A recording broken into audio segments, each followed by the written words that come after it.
Hi, I'm Shelby Olivier Smith, and welcome to iChat from iPulse. Before we get into today's shows, here are some updates as of Thursday, April 2nd on the COVID-19 pandemic. Globally, there are 981,221 cases and 50,230 deaths. In the United States, the total cases are 226,374 and 5,316 deaths. In New York State alone, there are 84,046 confirmed cases with 2,220 deaths, which means that it's leading the nation in both cases and fatalities.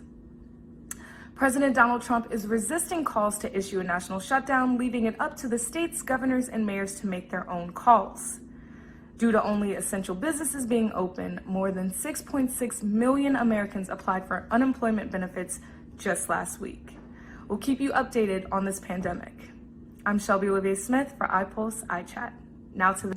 Hello everyone, welcome to iChat. My name is Sofia Sokolova, and today we're going to talk about how international students in the United States dealing with the coronavirus pandemic. I'm calling to my best friend from Spain. Oh, hello, Lina! Hi. How are you? I'm good. How are you? I'm good. So let's talk about the situation that's happening right now in the United States, since you're there and you didn't go back to Spain. So, what was your first reaction when you heard about coronavirus? I wasn't scared at all. I thought it was just like a little virus, not serious. I'm even embarrassed, but like when our students that were studying abroad in Italy, they were sent back to the US for the semester. I was like, why are they doing this? This is not fair. Like, it's a whole semester, a whole living experience. Like, they shouldn't be coming back to the US. Yeah, I had the same thing. I was like, this is not serious at all. Like, I don't care. Yeah, I should have I known. should have known better. Yeah. What about your parents or friends? I guess because they're closer to the like big crisis, like in Spain and Italy, they kind of like knew that we had to be careful. Like traveling was not a good idea since the beginning, and so I guess they were more aware. But because the U.S. was fine, I just like didn't realize. Like I read the news and stuff, but like I didn't realize how bad it was or how bad it would get. But hopefully they knew, so they're good. So, like, that was the reason why you stayed in the United States. You didn't go to Spain because you were like, oh, it's not serious, it's whatever. And like now, the United States has like 200,000 cases. It's even more than anywhere in the world. Yeah, I guess Spain is smaller, so they have more cases. Like the amount of like cases they have, and like I know Spain is like in a very big crisis, and even the numbers in the US are rising. But if I stay at home, I should be fine anywhere, you know. So like I just Right. didn't want to travel. I didn't want to travel because of the crisis, not because I'd be better in Spain or in the US. I just thought it's Yeah. better if I stay where I am, wait for the crisis to go down, and then I can start like maybe move and like think of staying at home and stuff. But I just didn't want to travel, and I thought the US would be better because the crisis wasn't as strong here. And now, even though it's getting bad, as long as I stay home again, like Right. it's And gonna how be your fine. parents dealing with that? How they buy stuff, how they go to grocery stores, or do they go at all, or so Um, what's happening? so before they called the official quarantine, my dad still had to go to the office. Mm-hmm. But after they called it, they just started both working from home, so they haven't left the house at all. And that working wise, it's fine because they both use their computers and have like conferences calls, and it's good. And then for groceries, when I talked to them, they told me they only had delivered food to their house, like vegetables and fruits. Like they didn't need other groceries because like it's only two of them. They don't need that much, so they But had they're like not allowed to enough go food. outside at all, right? Even to buy food. No, I think you're allowed to go buy food, but there's like a lot of restrictions, and like they're gonna check the receipt. Like the police is there, they're gonna check the receipt or like what time you left and where you live to see that you go to the closest supermarket. You know, like that you don't move around. Okay. And like talking about protection, what do you do to protect yourself? Do you drink vitamins? Do you wash your hands? You stay at home? You do Yeah, everything. all of the Everything. above. All of the above. Okay, that's good because I do it too, even though I don't go outside. So, Yeah. in your opinion, what people should learn, like in this Um, situation that's happening, what is I the think it's lesson? like learning from others, like China and Italy, for example, and also not being selfish. Like Being True. empathetic, like knowing, like being aware of the consequences of your actions. It's like you don't see them, but like they're actually there. Like That's you don't true. physically see it, but then like it actually happens. Like people get like it spreads around, the virus spreads, and then hospitals start to be like collapsed. Like the system, like the sanitary system is just like all hospital doctors, nurses, they just like they can't anymore. It's like too much work. It's not fair. I feel like people don't realize, they just go and they think, oh, I'm young, I'm not gonna get like the virus, I'm not gonna Everybody can die. get it. Yeah, because okay, the statistics are true. People under 30 don't like, they're usually okay. Like the small cases like the small amount of cases that you see on the news that, oh, a 16-year-old died. Yeah, but like it's one. It's not like, Yeah, but it's not only about you. As you said, it's not being selfish. It's about your family. It's about your friends. And exactly. like, Yeah. okay, you might not get it, but what about your family? You Yeah, no, know? it's a very serious virus. So, yeah, like everyone can be very affected, but statistics don't lie. And like that's what people I think. agree Like, with oh, I'll you. be fine. But no, like you're gonna get other people to have it. Yeah. Okay, thank you so much for talking and discussing this topic. Problem. Thank you. No, thanks for calling. That's it. My name is Sofia Sokolova, and this is iChat. Hi, my name is Evelyn Sosa, and today I'm going to be talking about the current situation in the Dominican Republic. It's good to highlight that the situation has been getting worse due to the reason that people are not respecting the curfew. I had the opportunity to interview Sarah Locourt, who is a clinical psychologist in the Dominican Republic. She has been able to work with people that have gone through the situation, and she has been a source of help for the country as well. My name is Sarah. I'm a clinical psychologist. Currently, I'm on a Master of Interventions in Psychotherapy, and my area of work is health psychology. As a volunteer psychologist in the Dominican Ministry of Public Health, I've seen myself in situations where I have to deal with cases of mourning, people who have lost their relatives having them by their side as a consequence of not having received a response from the hospital. And that's due to the government corruption who have been using emergency resources in a very bad way. It is difficult to deal with cases where the crisis arises from the negligence of those who are supposed to give us security. We all have lost something and live in fear of losing more. This is different. It was not in the plans. We can trust that everything will be more manageable again, but we don't know when or with what resignations or learnings we will reach this point. But despite this, my work remains the same. I can only help as much as I can and wait for the government to decide to give a little bit more. This is Evelyn Sosa signing off for iPulse News. Hi, welcome to iChat. I am Mariela Guzman, and today we will be speaking about the coronavirus pandemic, specifically in the state of New York. I will be interviewing local supermarket owners, Alex Guzman and Robert Almonte. We are going to see what challenges they face as essential workers in one of the states with the most coronavirus cases. So here we are today with local supermarket owner in New York, Alex Guzman. How are you, Alex? I'm doing great. And yourself, how are you doing today? I'm doing really well. So today we're going to be talking about the pandemic going on in New York, about coronavirus and everything that's been going on, especially you that you're an essential worker and you still have to go out while everybody's in quarantine. How do you feel about that? Tough, because you got moments where you think that business is great, but then you start looking at economy, you start looking at all the death rates that's going on, you start looking at all this epidemic, everybody going, ballistic over products that probably have never been sold and now they're being sold. So they, people look at us supermarket owners and they think that we're happy about this. And to be honest, I mean, just to look at the country, the way it's looking right now, it's pretty scary. It is. So what's the name of your supermarket and where is it located? Well, me and my brothers have multiple supermarkets. We're located in downtown Yonkers. That one is considered a shop fair. We have two in Atlanta, one in Nassau County, one in Suffolk. They go by the name of Compare Foods, one of them, and the other one is Key Foods. Okay.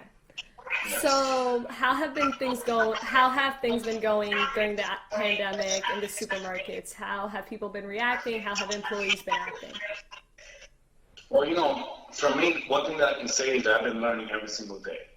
Every day we have different rules, different regulations. different type of momentums that we go through in our business. I mean, people calling us price gouging, distributors not showing up, closing down, employees not showing up, me having to do things that I haven't done in years because my employees are not showing up to work. So it's been tough, man. I mean, a lot of people might look at this like, wow, you know, the supermarkets are packed. But, you know, if you have one employee and you don't have merchandise, what does it matter? That's You true. know? So would you say it's been good or bad for business? That's a tough call. I would say bad, I would say. Oh. Because, you know, I mean, do we take one business economy and look at the whole industry, the whole world based on that? I mean, everybody else is doing bad. The stocks are down, big people going out of business. The fact that my business is doing well right now doesn't mean that business is great. You know, I can't really answer that way, you know? Of course, of course. But I mean, at least you guys are helping the community and, yes. you know? No, and we feel like, and to be honest, one good feeling about all this is to know that we're first responders. Because we are. We're there, we're in the front line, we're dealing with them every single day. A lot of questions being asked to us, you know, if we can take deliveries to their house, if we can do phone orders for them, you know, so yes, it does feel good to know that. But at the same time, you know, when you leave your house every day, it's tough. It is. So, what are some personal challenges that you have been going through with the coronavirus? Well, you know, one tough one for me is that for the last 13 years, I've been saying hello to my wife with a kiss. My daughter, who's 6 years old, my son, who's 10, I haven't been able to say hi to them the way I usually do. I'm obviously staying apart from them in the house. So it's very, very complicated just to know that I can't kiss my daughter, I can't kiss my wife, my son. Staying away from them because I do care about them. I don't want them to go through something like this. So like I said, it's hard because, you know, we can look at one side of the coin, but if we look at both sides of the coin, it's a very tough situation to be a first responder. And I know how it feels to be a nurse, a doctor, a police at this moment. Giving up your family and going out there and fighting for this country is tough.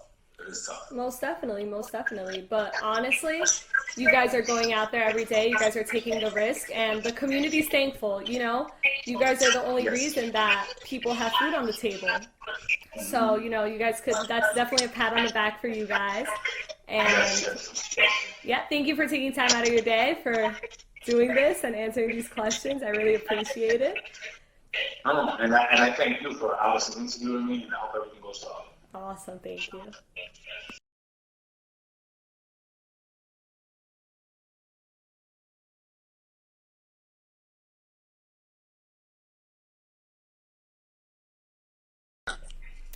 Hi, here we are with local supermarket owner Robert Almonte. Robert, how are you?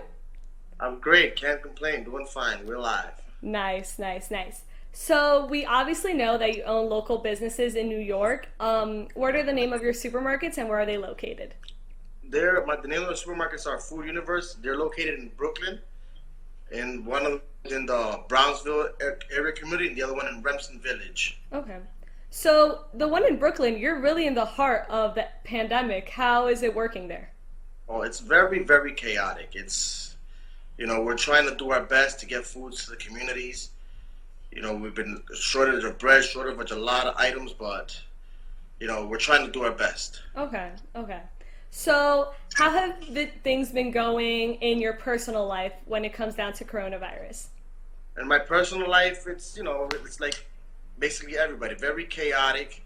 You know, we're going out there every single day, trying not to contract the virus, trying to social distance, maintain the control of people inside the stores. The stores are very, very, people want to come to shop, and we just try to maintain people social distance far away, come and get their goods. But it's you know, it's you coming home and you don't know if you contracting the virus or not, and it's tough, but we're hanging in there, and God willing, we're gonna get through this. Yeah, most definitely. And honestly, pat on the back to you guys. You guys are helping the community. That's great. So what are some everyday challenges that you face in the supermarket? Well, in the beginning, you know, with supply, you know, we had supply, but now one of the most challenges is we don't know where we're getting. We don't have enough supply. And then another challenge is our employees are getting sick. And and some of them don't want to work. They're scared. I don't blame them, but it's a tough challenge. We need manpower, and we're going through it day by day. I actually we put marks in the floor, social distance. We actually put some from framework for the cashiers, making sure they wear their masks, their gloves, and just trying to improvise on a day-to-day basis. But it's hard. Everything is every single day something new happens. Every single day a new change comes along. Of course, and it's scary. It really is. You guys are putting your life out on the line as well as your employees. So, what are some things that you guys are doing to make sure that your customers and employees are safe during this time? Well, first of all, we're sanitizing the store twice a day with a steam vaporizer. Okay. So basically, we're steaming everything down, every single section of the store. We're open an hour earlier just to clean, and then we stay an hour later just to clean. Okay. And we make sure all of our employees have gloves and masks. We put shields where the cashiers are, and then we mark down the floors so where everybody can be 6 feet apart. And if the store has a certain amount of people extra, we close the doors and we wait till they shop, and let's say 2 people come out, 2 people come in when it's max capacity. Most definitely. So, would you say that this is currently good for business or bad for business? I would say it's bad, but it has the only pros, you have extra revenue, but it's everything else. This is not good. This is a pandemic. We're trying to do our best to bring food to our communities. Remember, a lot of lives are getting lost out there, and it's not something nice. When an employee comes to you and they're scared that they don't want to work because they might get the virus, you think the same thing, and a customer the same thing. So let's say one employee comes positive with the virus. Basically, you have to send 2 or 3, 4 home because you don't know. You don't want to keep spread. You want to contain it. Yeah, so, no. We got to see at the end how does it play off. But right now, I don't see it because we don't even know how long we're going to be open. They say we're an essential business, but we don't know what's going on. Exactly. So I've been hearing that especially local supermarkets have been accused of price gouging. Has this been something that customers have come at you with, or? They come at us with, but we explain to them. It's very important. Us because we consider ourselves as like a mom and pop. I'm always there in my store. I explain to my customers, it's not price gouging. Let's talk about egg prices. Everything has gone up. Eggs, water. We explain to them, look, we always had good sales. Right now, we're paying the extra cost for it. We do not price gauge at all. Of course. This is a tough times. Yeah, but they believe it. They leave satisfied. They know what's going on. And if people are doing those practices, I don't see how they would do that. Yeah, no, of course. And honestly, you guys are doing the best for your community. You guys are putting your lives out there. You guys are risking your lives, still going out to work every day. So honestly, thank you for part of the community, and keep on doing a great job. And hopefully, this will be over soon. Thank you very much. No problem. Anytime. But thank you. Have a good night. All righty. Thank you. Hello, and welcome to iPulse News. I'm Veronica Chihowska. During the virus pandemic, many people are struggling to maintain some sort of normalcy. Schools are closed, as well as gyms, restaurants, and stores. Grocery stores such as Walmart and Publix are still open. However, it is getting harder to get supplies as the shelves are barren. Today, we are getting one local resident's opinion. Today, we are joined via FaceTime with Jason King, who is self-quarantining in his apartment in Boca Raton. Hello, Jason. Hey, Veronica. So tell me, how has this self-quarantine and mandatory isolation been for you? Been very long, trying, sometimes fun, other times boring. Probably gained like 30 pounds. Just a lot of stillness and just taking it one day at a time. So please correct me if I'm wrong, but you are self-isolating alone, is that correct? Yes, thank God, because I don't like roommates. Well, how has that been for your mental health to not be able to go out and see people and interact? How has it been being alone for all these weeks? I mean, personally for me, I'm like already an only child, so I'm used to being alone. But I also like see my family who's only like an hour away on the weekends, so I'm not like truly ever alone. When you go see your family, are you afraid of transmitting the virus or getting it from them? No, because they've already quarantined for like over 2 weeks. So, and I've also been there while they were quarantining, and I haven't had any symptoms or anything. But I mean, it's more of a risk of like where they are. Is there's like a lot of old people, so it's more of a risk of now they might get it from them and then give it to me. So now it's kind of like the reverse of it all. So since you are leaving the apartment to go see your family, are you also leaving the apartment to go do your grocery shopping, or are you having everything delivered? Having everything delivered Instacart is definitely Jesus on the main line. Like I already hate going shopping already, but now that I can have somebody do it for me, I'll gladly pay that $7 fee just to have someone go do it for me. Then you have to sit there and talk to the people, like the cashiers, and they talk forever, and I'm just like, I'm not really in the mood to be talking to you. Like I got other places to be. So to answer your question, yes, I do get it delivered. When it is delivered, are you taking any steps to disinfect the bags or the products? Yes, I make those people leave it out on the porch or in front of the door, and then I put gloves on, like as if I'm like a quarantining team or something, as if like I'm gonna catch it by myself. And I use like Clorox wipes and wipe everything down, the bags, every single product. Unless it's like a fruit, then I don't think that's really healthy to do that. But doesn't matter. After it's a couple days, it's not gonna be on it anymore, so it's fine. Have you been able to get any products that have become very hard to get, such as toilet paper or hand sanitizer? Hand sanitizer, no. Mainly just due to supply chain issues that companies are facing with those products. I've been able to get hand soap off Amazon, thankfully, which doesn't really seem out of the ordinary. Paper towel is still a problem, and toilet paper is a problem. People hoarding toilet paper as if it's going to be like a nuclear apocalypse really kind of screws everybody else. And it's like, how much do people poop in one day? Like, I don't even know people who are stuck in a bed in a nursing home and that can't control their bowels poop as much as these people are like expecting to have to like use poo paper. Like, I don't get it. Well, thank you so much, Jason. Thank you for having me, Veronica. My name is Veronica Chihovska, and this has been iPulse News.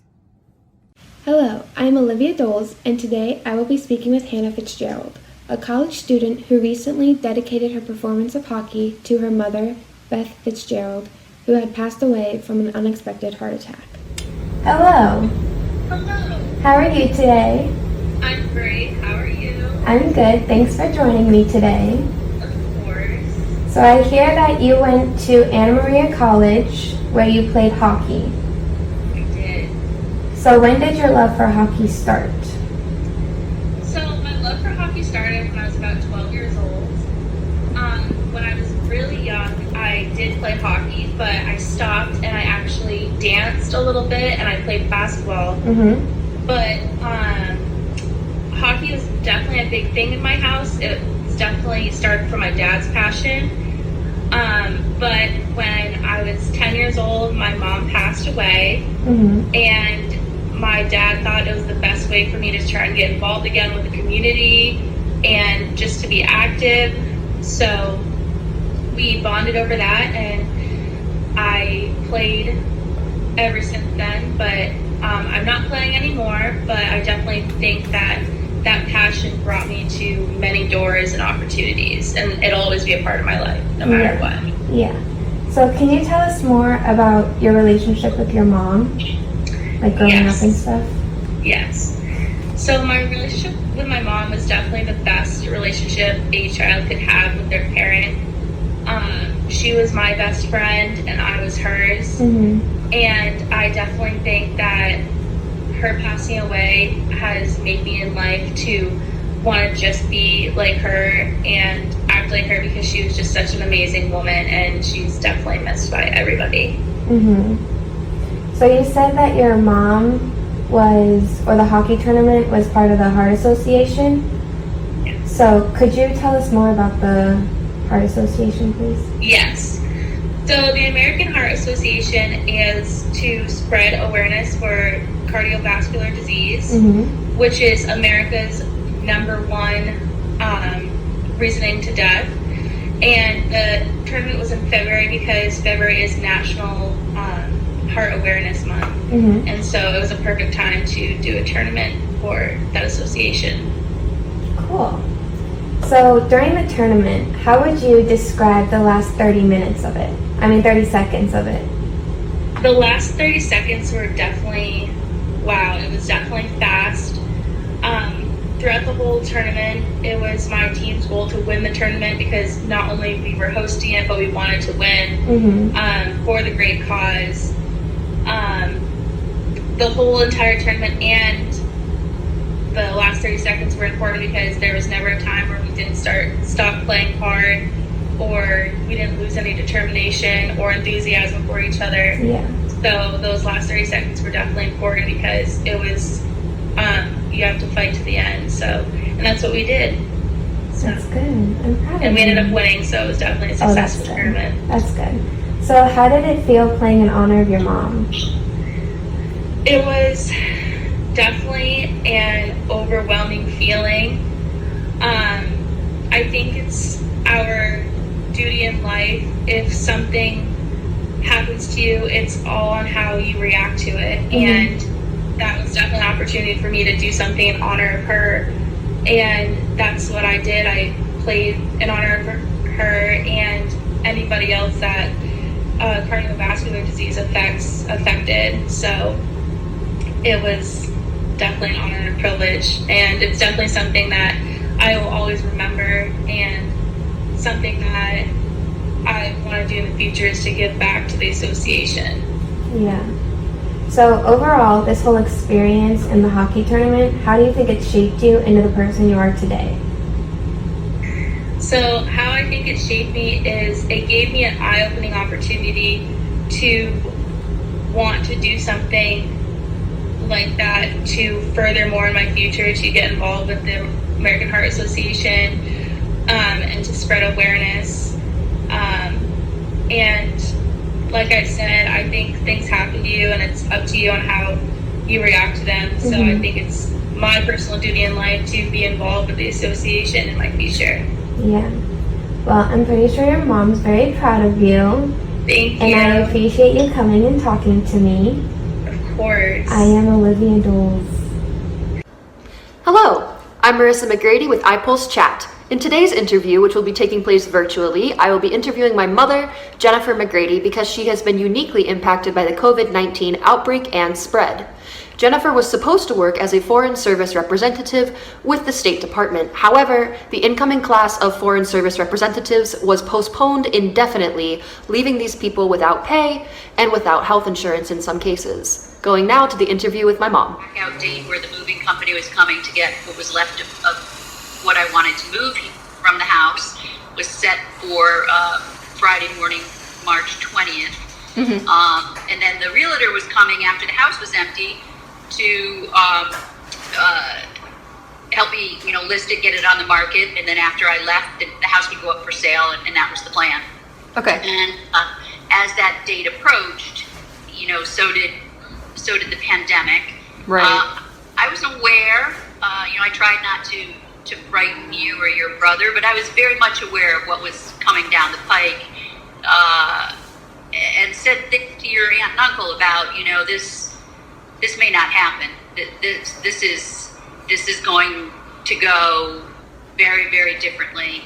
And at first, I thought maybe they would just onboard us and we would work remotely and virtually. But basically, on Thursday the 19th, about 10 hours before my move, my colleagues and I, every member of the 202nd A100, received the final notification that officially from the director that our class had been postponed indefinitely. Not canceled, but postponed indefinitely.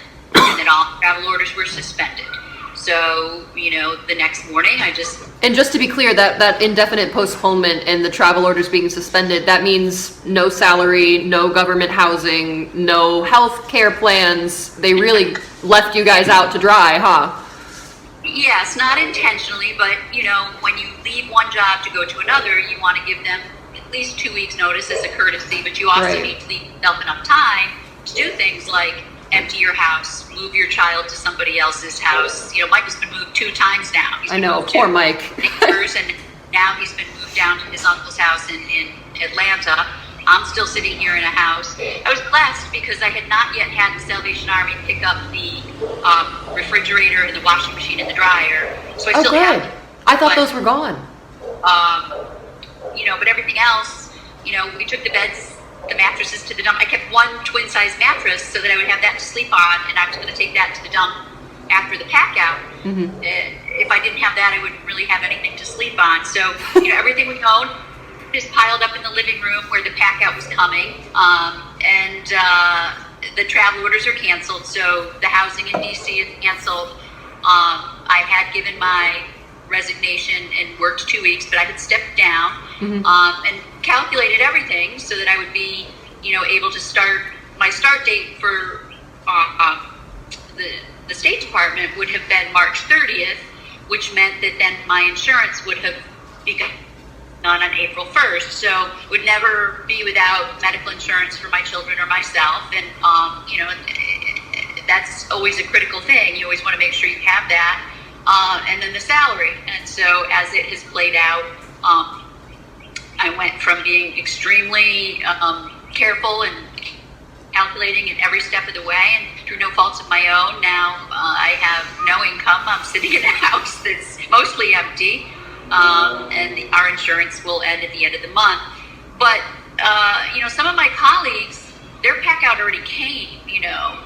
One of my dear friends I've connected with, in our virtual chats, because we're very much a cohort and supporting each other. Of course.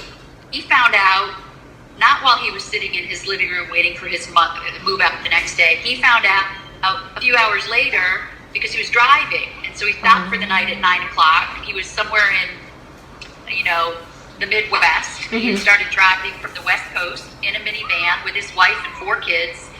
Their pack out had already happened. Everything they owned had already been, shipped across the country. And they were driving on, a 4 or 5 day drive to get to DC, to get to housing. And, 2 days into their trip, when they found out, it's canceled. So they decided to keep going, So that actually leads me to my next question. Is the department doing anything to help people like you and people like your colleague that are in scenarios where they sold their house, they were relying on that housing, and it got pulled out from under them? What is the department doing to help these people? Well, what they have said is that our class is not canceled. Our A100 is still, the 202nd still exists. Okay. But know when it will start. So you guys all still have employment offers pending the pandemic ending? No? There's no. The only silver lining to this is that when and if they can start onboarding people again post COVID-19, right? We will never go back on the register into the waiting pool, and we will never have to be deferred or have to repeat the process. If you ever Google or research becoming a Foreign Service officer, once you get on the register, it's not enough. You can sit on the register, and it's rank ordered, and it's dynamic. So you come on with a score. It doesn't matter how long you've been on there. If somebody comes on with a higher score than you, they outrank you. Right. And if you don't get called off the register in 18 months, you expire. And then you have to start all over again, which is why there are people that have been trying for 15 or 16 or 17 years to get in there. It's extremely competitive and difficult. So the one thing that we have going is that we are a class. We already formed. We already got through the onboarding process up to the point that we took the oath of office. We did not take the oath of office, so officially we didn't start. Okay. So we are stuck in limbo. We have no financial recourse. We have no salary. We have no access to insurance. We are on our own until such point as we will be called up to take the oath of office. And that's a very difficult thing, but it's also life in the foreign service. Right. The people that you're with, it's not enough to be smart. You have to be able to think on your feet. You have to be able to solve problems. Our colleagues, we're more worried about our colleagues that are already on board, that are stuck in places where they can't be evacuated, where there are outbreaks. We started pulling people out of China 6 months ago. Maybe not months ago. Probably I overspoke that. I'll have to check the date, but probably at least 3 or 4. Okay. And globally, we are trying to get our people back because it is a global pandemic. And of course. If you're an American and you die overseas, it's very complicated to get you home. Right. And if you are sick, you need care and you need your family. And so their priority right now was not about, trying to pull the rug out from under us. It was worst case scenario, what if they brought us up there and then we all got sick? That actually leads me to my last question. Do you think the department did the right thing? Like, do you agree with their decision? Yes. It's absolutely horrible for me, but it was the right thing to do. I'm healthy. I'm alive. I will, figure it out.